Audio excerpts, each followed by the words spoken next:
Hello. We now begin our look at the Second World War, and of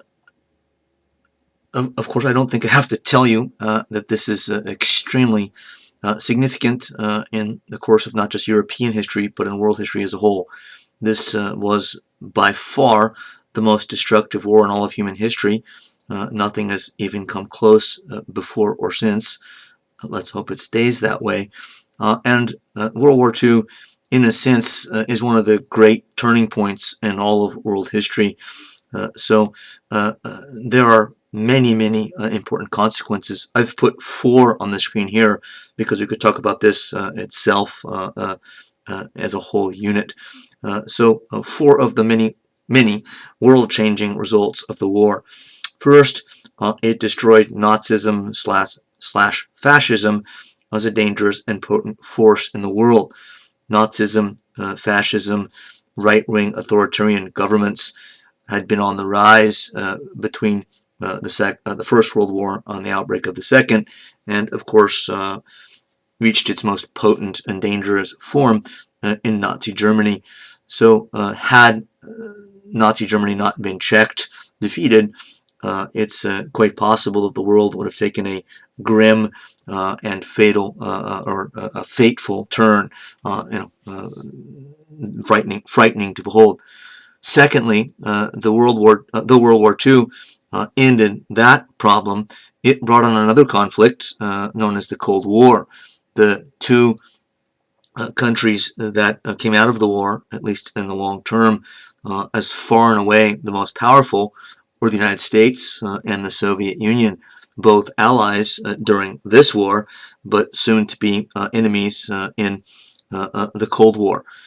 Before the war, we see, let's get to number 3, there were multiple major powers in the world, several of them, all of them roughly the same in power, economically, militarily, etc.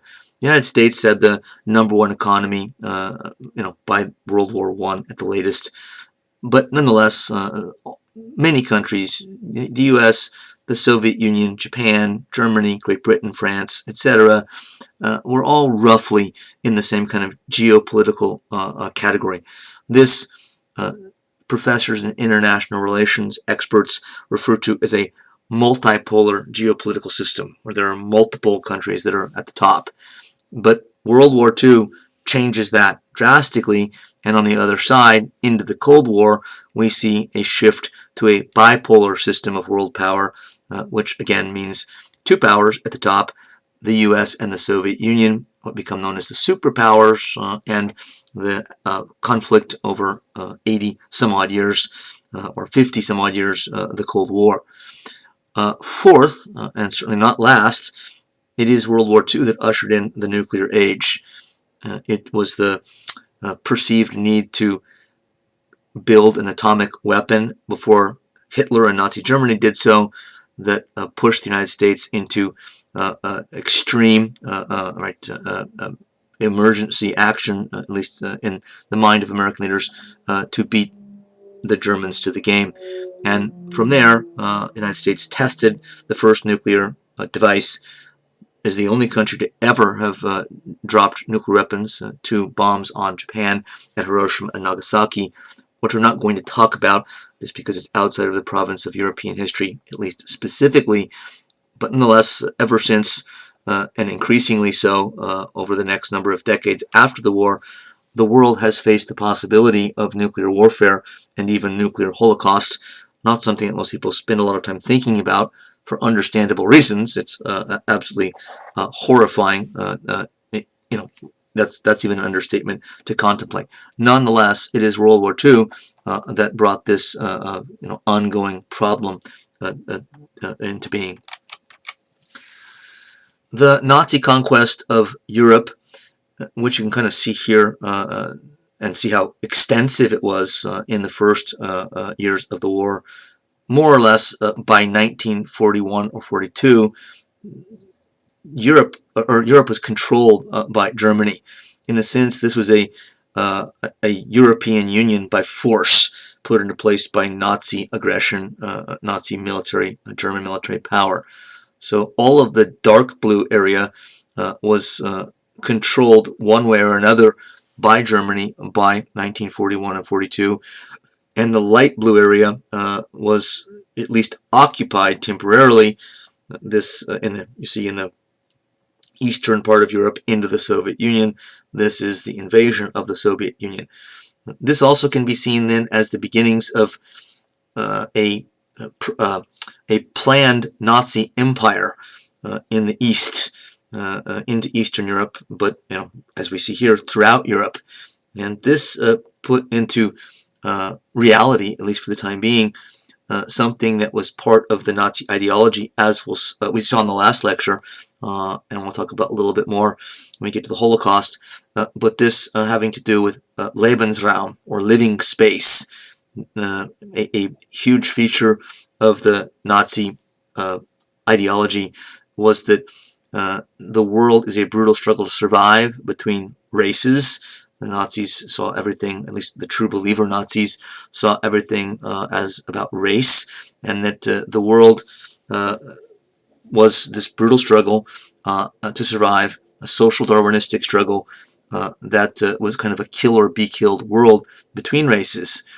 And according to the doctrine, the idea, the countries, the races that were able to acquire the most land were better suited to survive and defeat their rivals, eliminate their rivals. With more land, they could produce more food. With more food, they could sustain more population.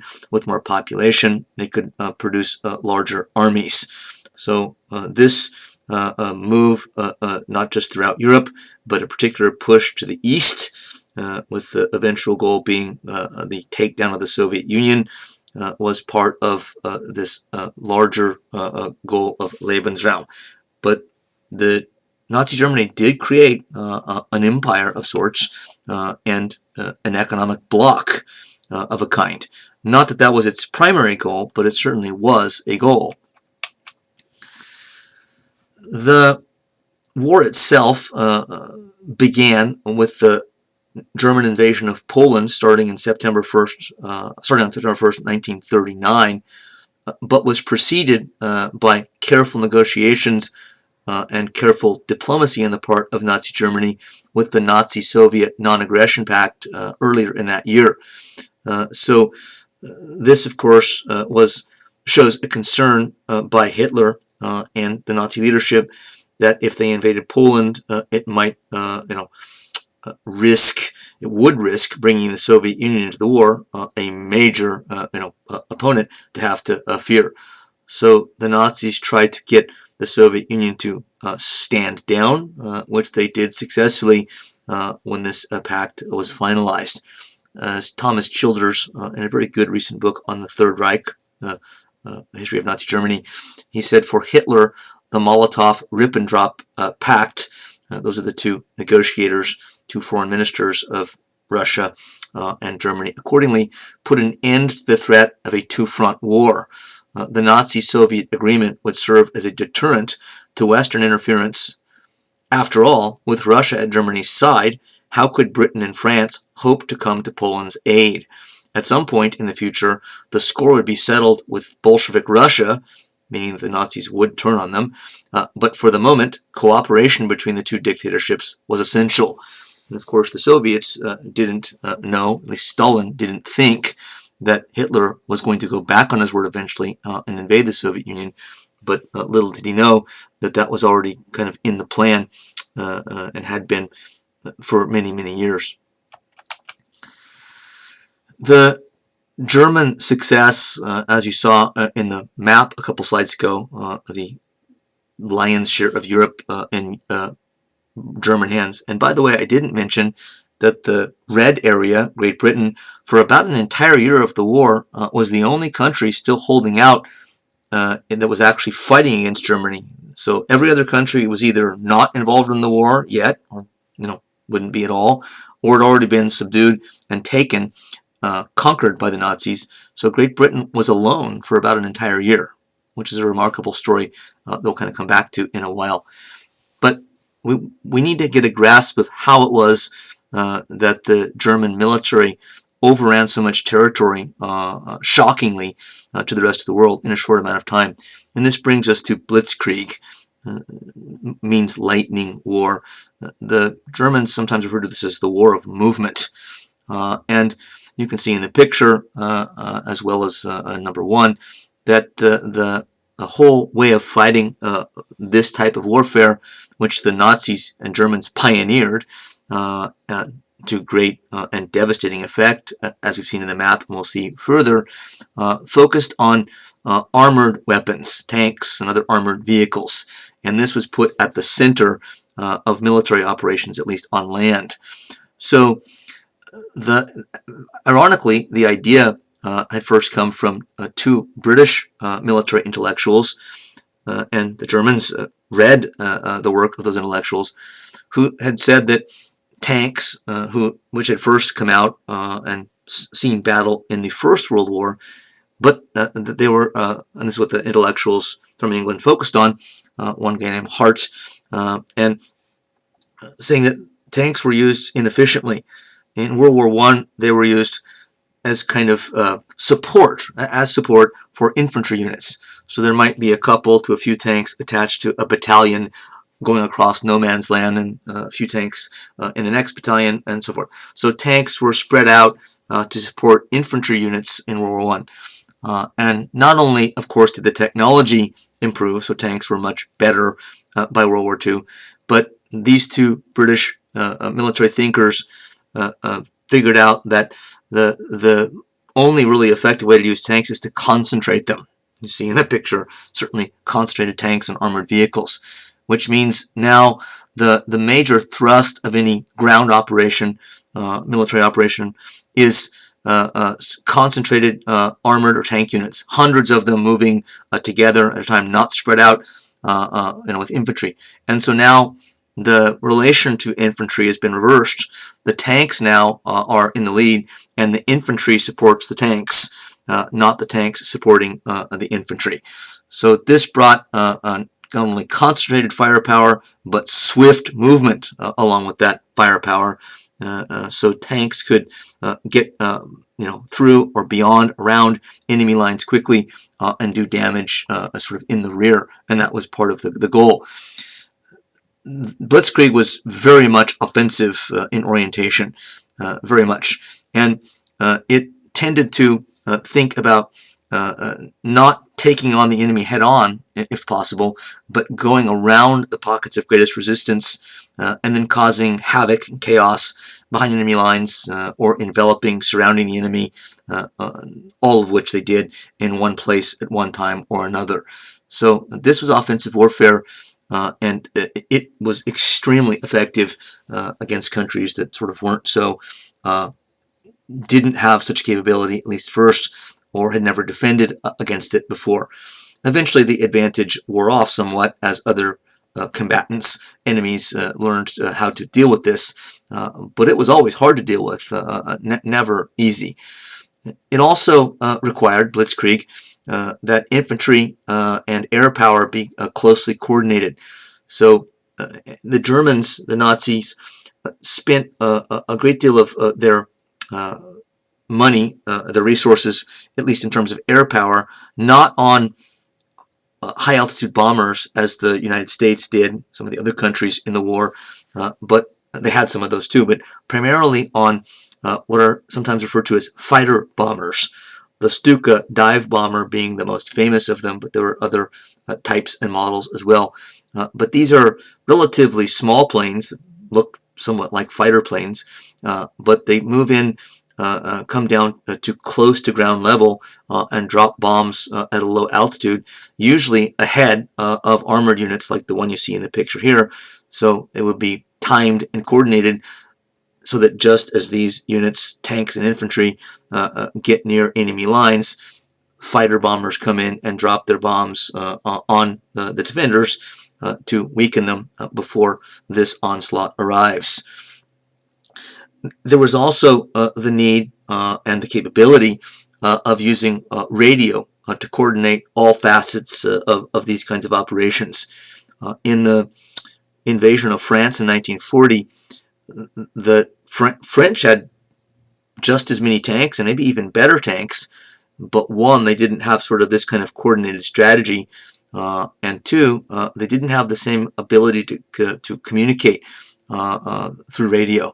The French just did not have didn't have the organizational blueprint in place to make all of this sort of work in conjunction through radio communications. They had some radios, but they just weren't sort of part of a larger network. So the Germans were incredibly organized in this sense, technologically, in terms of communication. Blitzkrieg was designed to bring swift, rapid victories, and it did many times. And this makes sense if we look at Germany at the time and what it was faced with when deciding to go to war. The Germans knew, Hitler knew, that Germany wasn't blessed with some of the necessary resources for a long-term war. There are some other examples, but far and away the most important element in this was Germany lacked oil fields. It didn't have its own oil, indigenous and within its borders. So it knew, Germany knew that a long-term war, the longer it went on, the less there was a chance of German victory. So Blitzkrieg was partly it with a German military planners did, I think, understand quickly that this could be effective, and they saw that it was effective once put into operation. But they also knew this is perfect for a country like ours that needs to get things over with quickly because of the challenges in terms of resources. The invasion of Poland, what the Germans called as its code name Case White, came, as I said, beginning on September 1st, 1939. Great Britain and France declared war on Germany, as they had promised or threatened to do after the fall of Czechoslovakia, but it didn't help Poland at all because both of those countries had refrained from putting any troops in Poland, so they weren't able to get anything in place in time before Poland fell to the Nazi onslaught.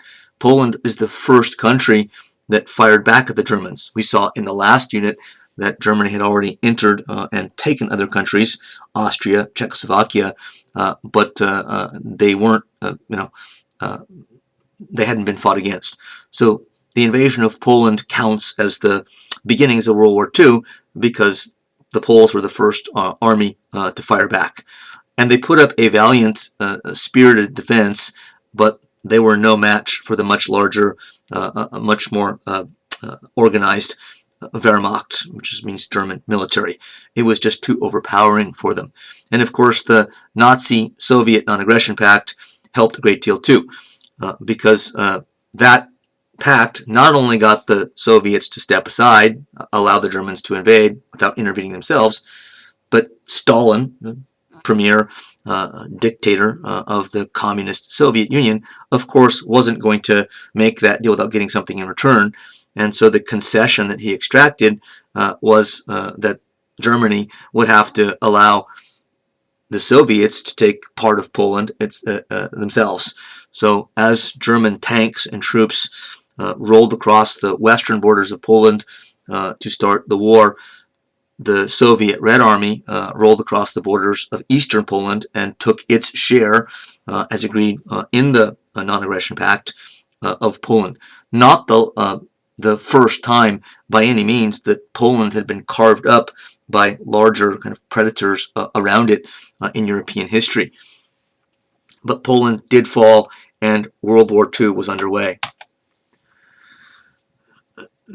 We've mentioned Blitzkrieg, but on top of that, the German military, the German Wehrmacht, by all accounts, I have never read one historian that thought otherwise, were a deadly military force to anybody that sort of was coming up against it.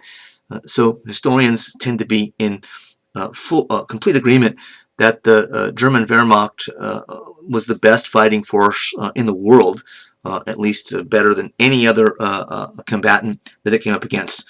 So whoever they were fighting on the battlefield, whether it be the Americans, the Russians, the Germans, or the French, the British, they tended to have lots of advantages. Not advantages in every way, but the way they were organized, led, the way they fought, as we'll see here, gave them a huge advantage. One of the statistics often used by historians to show their great success and their formidable military prowess is that in almost every battle, almost every operation, whoever they were fighting against in the war, the Wehrmacht exacted more casualties on the enemy than they took themselves. So even when they lost a battle, they tended to inflict more damage on the other side, than they received in return. They might have been, say, driven from their positions geographically and had to fall back and retreat so that the other side, the Soviets, whoever it was, Red Army, won the battle.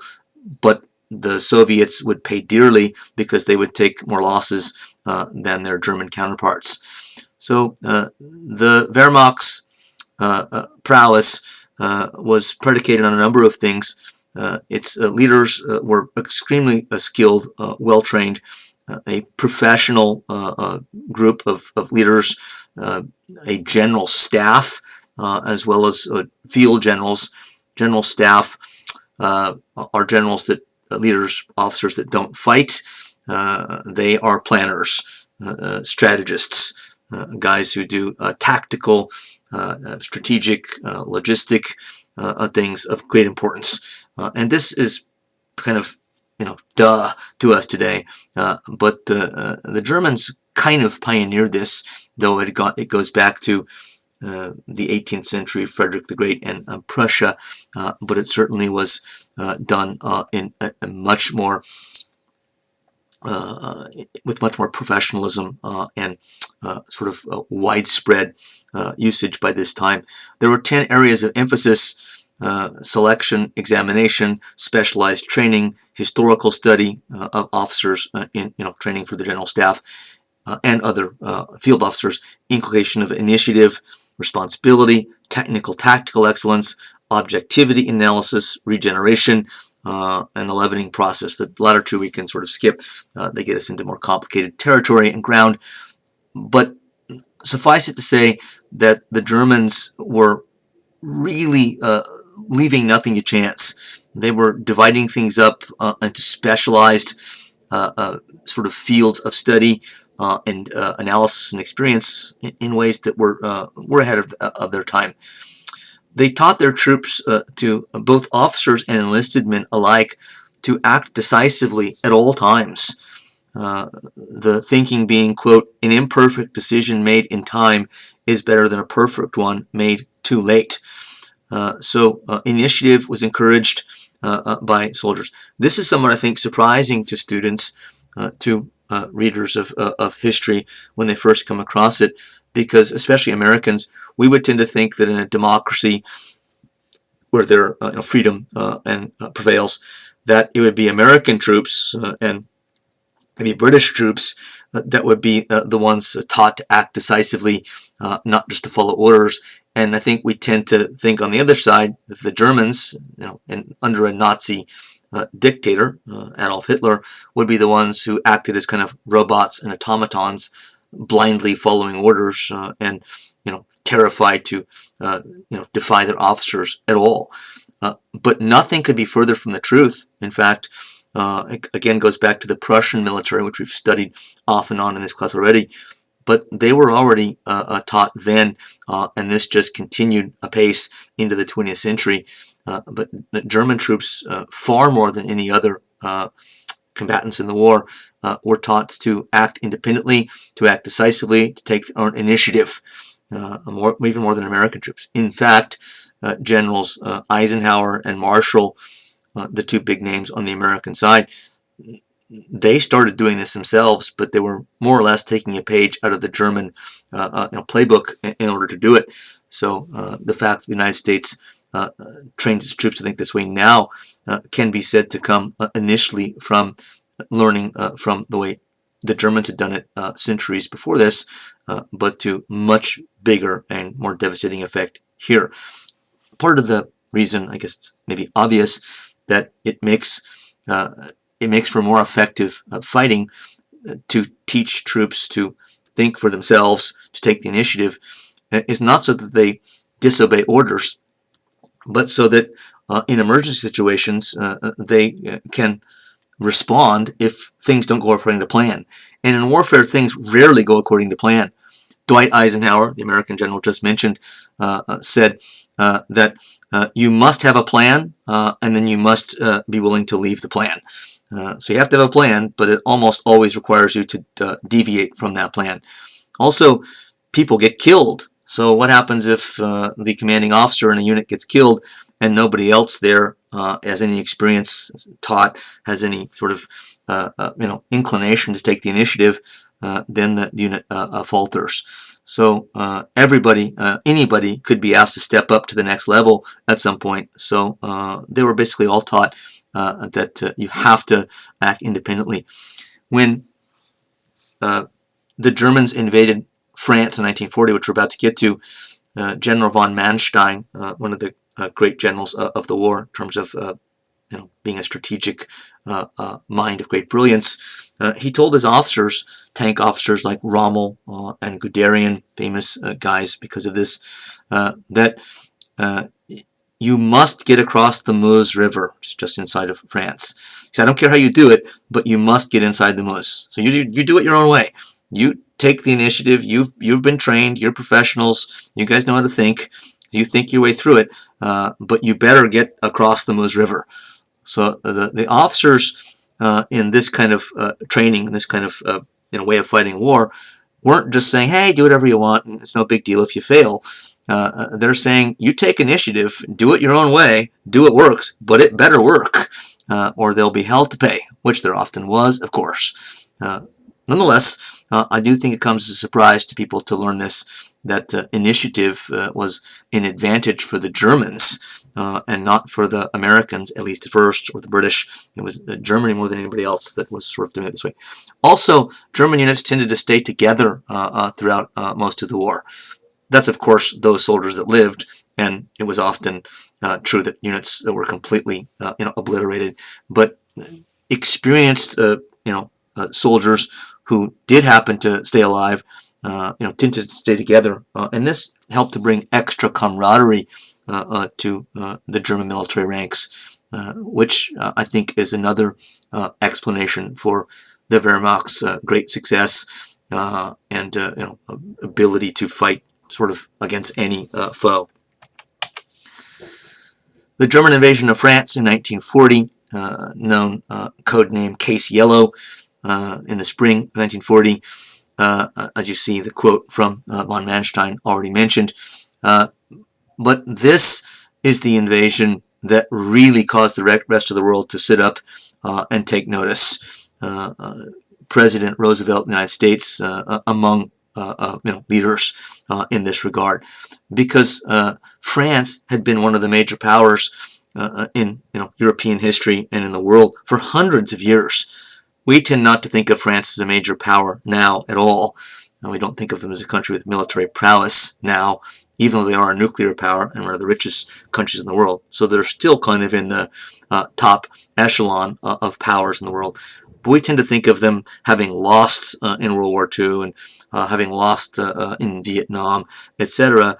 But that's somewhat ahistorical, because you don't have to go back too much further, even in our own class, Napoleon, and before him Louis XIV, to see that France was a major force to be reckoned with on the European continent and worldwide, also carved out through violence and force a large empire, which we've also looked at.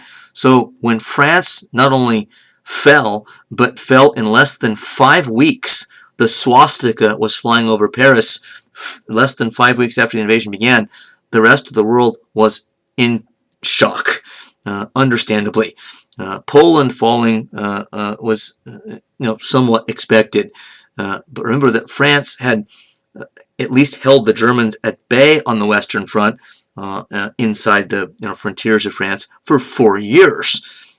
It took American entrance into the war, also, as we already know, to finally turn the tide against the Germans, but they held their own and then some for 4 years. Here, there's a complete collapse within 5 weeks, and the war is over. It, in fact, saved lives. simply because it was over so fast, there weren't as many casualties as there otherwise would have been. Not even close to as many French casualties as in the First World War, since they did hold the Germans, and force them into stalemate trench warfare for 4 years. With a campaign that lasted less than 5 weeks, it spared lives. Not that that's what they wanted, but it's how it worked. The famous or infamous Maginot Line was an attempt between the two world wars to build a defensive structure that the Germans wouldn't be able to get around if there was another world war, which they of course predicted correctly. The Maginot Line was a series of bunkers and defensive positions and walls and breastworks it wasn't like a complete wall, but it was a major defensive presence. So it wouldn't have been easy to get through the Maginot Line. The problem with it is it didn't go all the way across France, which draws all kinds of jokes today. Another reason why Americans and others tend to kind of laugh at France and think of it as sort of a weak power. Wait a minute, they built the Maginot Line, spent millions and millions of dollars, but didn't go all the way across France, and the Germans just went around it anyway? Yes. But the French weren't as idiotic as that sounds. They did believe, though this ended up being incorrect or poor thinking as well, but it's understandable, at least rational, that they thought this, that they didn't need to build the wall across the frontiers or the adjacent to the frontiers of Holland and Belgium, because they believed those countries could hold their own, at least in time for the French to get troops into those areas northwest of the Maginot Line, so that they didn't need to do it. Also, there were political reasons. Since Holland, Netherlands, and Belgium were allies of France, it was feared, and it probably would have been at least somewhat of a problem, that if we build the wall all the way across, it's going to show that we have no confidence in the Netherlands and Belgium, and it might cause them to not even put up a fight at all, since it looks like we're cutting France, we're cutting ourselves off from them and not trusting them whatsoever. But again, Manstein did go around the Maginot Line, and most importantly, the Panzer divisions or tank units went around, and then, as Blitzkrieg would have it, went around major pockets of opposition and went way behind enemy lines, and did wreak havoc and fear and panic in French ranks. Some of the tank units got way further into France than their superiors thought they were going to do, and they didn't know where to send them next. As it says here, Manstein correctly identified the Schwerpunkt, we'll get to that, as the 50-mile wide sector of the Meuse between a place called Dinant and Sedan. And the Schwerpunkt kind of means the fulcrum, the center point. And Manstein tended to be quite good at this. One of the reasons he was one of the pieces of evidence that he was a great strategist. Sort of, he could see the key point on the battlefield. So he understood we have to get across the Meuse between this sort of little between these two cities in this little pocket. If we do that, we have the advantage, and that indeed they did accomplish. When France fell, France was, of course, sent into a state of turmoil, and the existing government collapsed and fell. And further south than Paris, in a little town called Vichy, a new government formed. But oddly enough, if you've ever heard this, maybe you have, this government formed and decided that it would cooperate with the Nazis. You can see its leader, Philippe Pétain, who was a general and hero of the First World War, and now the president of the new Vichy government, shaking Hitler's hand. And so they collaborated with the Nazis. And collaboration is the word that always kind of is synonymous with Vichy. Collaborators or collaborationists on the tongue of Frenchmen who hated this, and some did and some didn't. Right, was a pejorative term, to put it mildly. It's to say collaborator is like to say traitor. But truth be told, just after France falls to the Germans, there were far more people that were probably inclined to collaborate and support this government, however tacitly, than there were members of the resistance, you see here as well, those that sort of fought an underground kind of guerrilla war, even for the rest of the war, even with Germans occupying at least the northern part of France, and then later took over the Free Zone, as you see in the map on the right, on the right as well.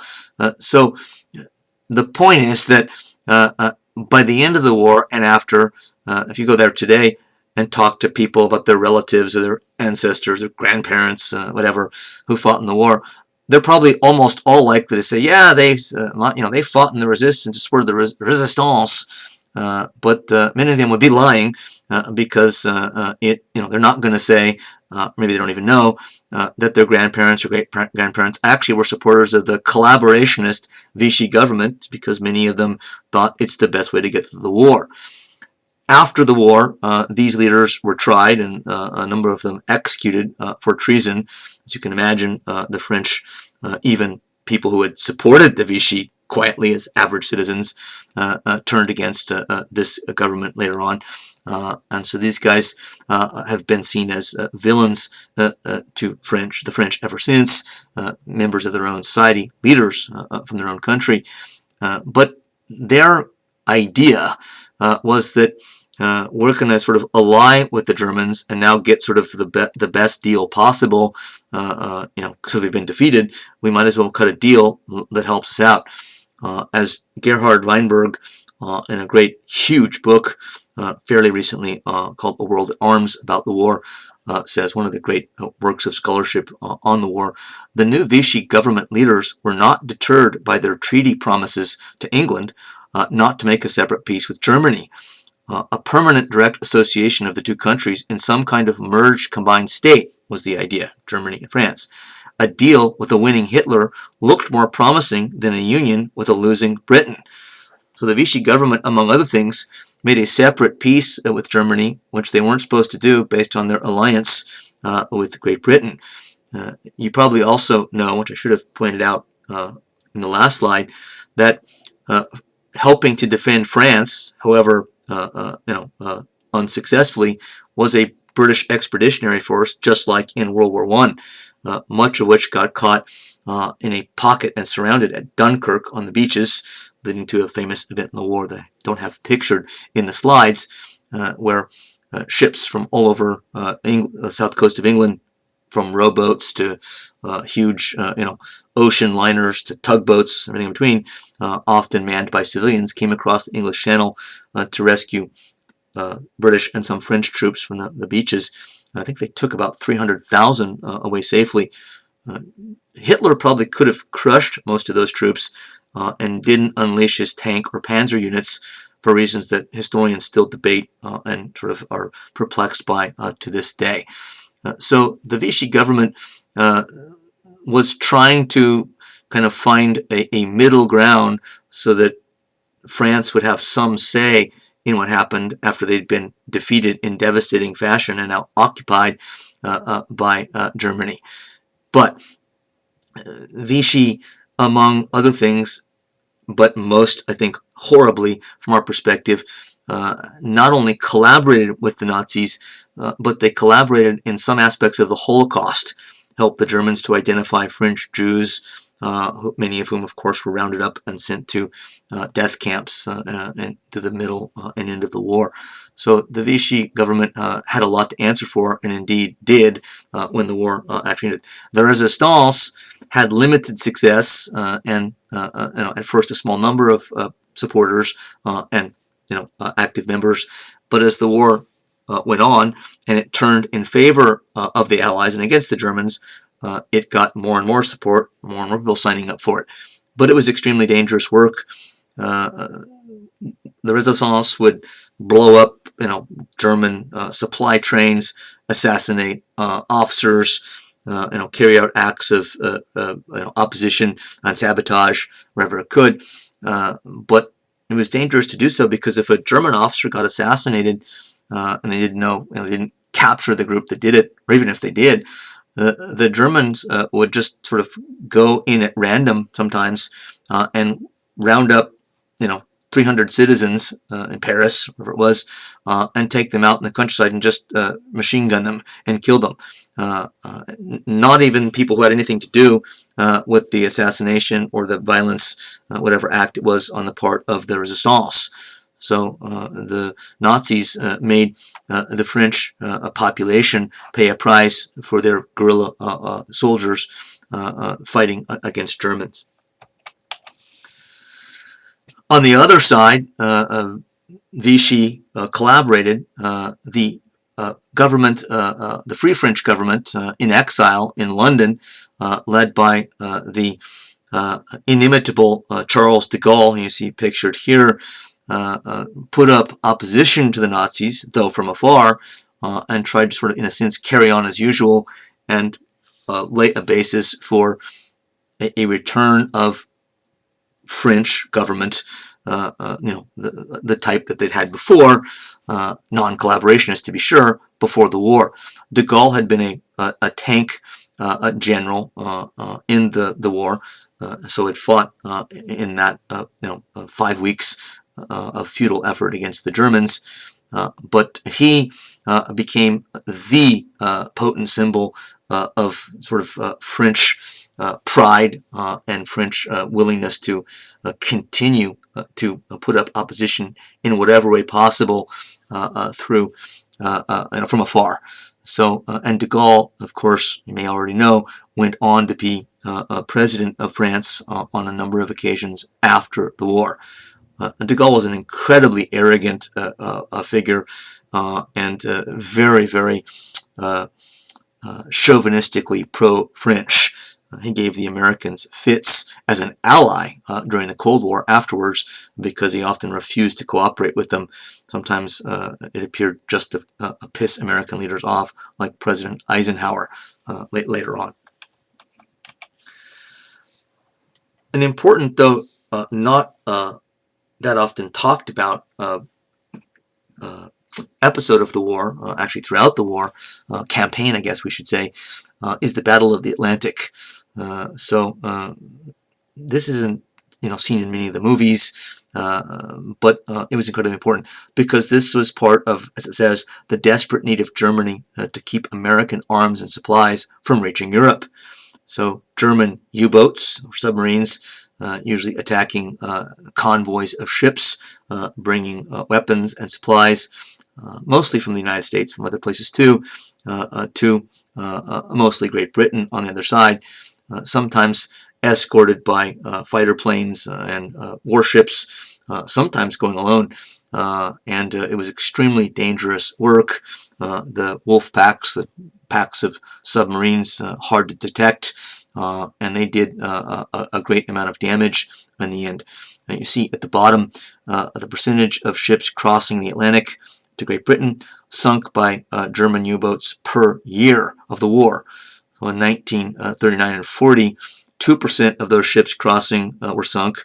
In 41, it went up to 3.9, and in 1942, went up to 9.7, almost 10% of ships crossing the Atlantic to get to Britain, most of them American, were sunk by German U-boats. And the number went down to 2.7, and then 0.3 and 0.6. And this is for a number of reasons that they were eventually able to combat the German U-boats and eventually turn the tables on them overall. We'll get to one reason shortly. Oh, it's the next slide. We'll get to it right now.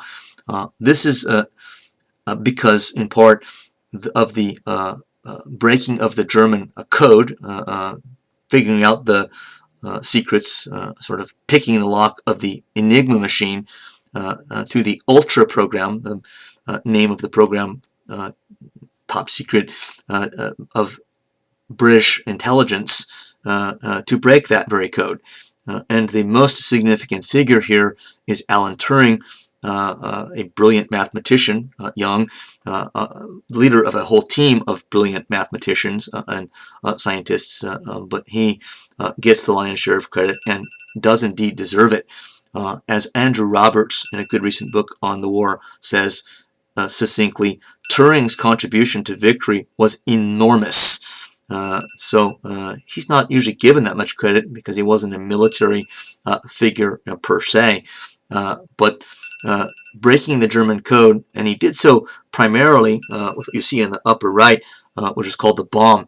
In a sense, it was kind of a search engine, but instead of used to being able to find the nearest Home Depot, my stock joke, it was used to intercept and decode German messages. The Germans were somewhat vulnerable with the Enigma machine, although it was excellent, but it was so good that the Germans thought the code was unbreakable. The machine was so complicated and had so many different possible permutations that the Germans didn't really sort of check into it very much to see if it might be broken because they were so certain that it was invincible. And truth be told, Turing and his team broke the code actually pretty early in the war.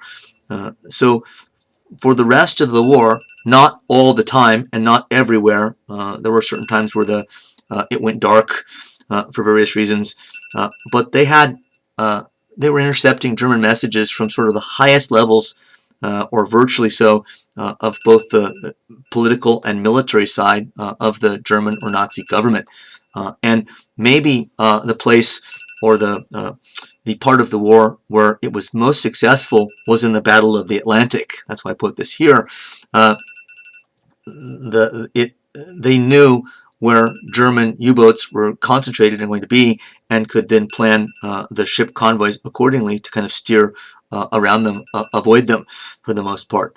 But the Ultra program, the breaking of the code, also got them advanced warning that helped them in numerous campaigns, including D-Day and the invasion of France towards the end of the war.